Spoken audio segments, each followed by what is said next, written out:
Hey everyone, welcome back.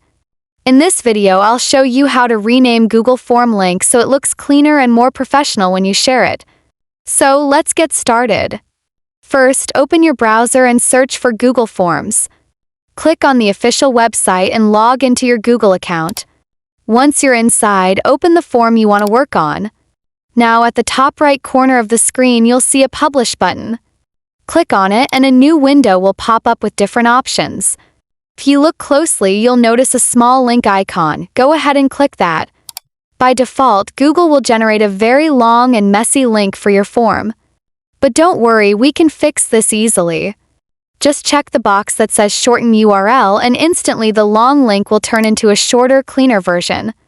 This makes it much easier to copy, share, and send to others. Next, if you also want to rename your form, simply go back to the top of your form where the title is written.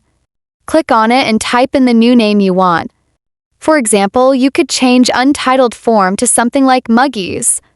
Once you rename it, you can go back to the Send button again and you'll see that the link is updated according to your new form name.